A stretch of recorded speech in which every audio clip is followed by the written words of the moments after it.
But Teslarians following other clues are still hard at work. Most Tesla enthusiasts concentrate on his work with wireless and his experiments at Colorado Springs.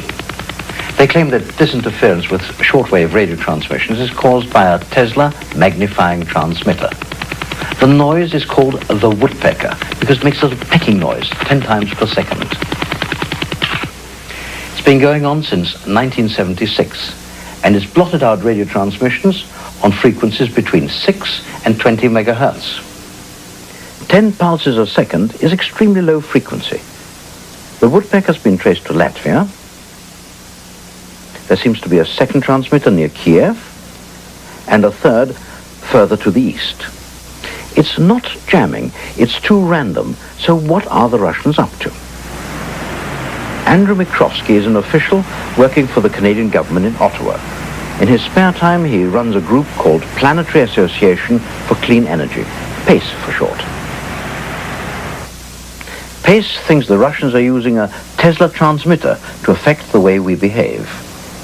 Now, the signals, especially the one that you see on the oscilloscope, which are magnetic only, and by the way, that's the Soviet signal, that happens to be something that can work on my brain and anybody on this planet at this time, because it is the same frequency in the same frequency range, and it is also the same type of activity that goes in our brain.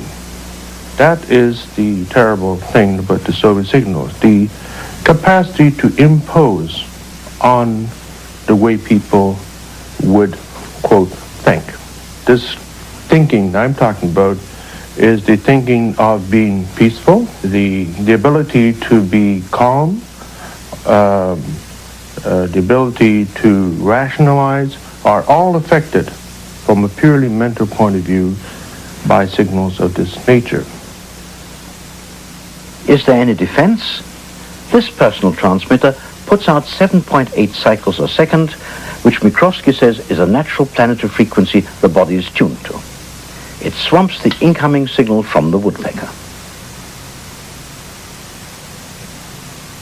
Remove the transmitter's protective field and the Russian signal reasserts itself. It is being used, as far as we are aware, by the German civil service.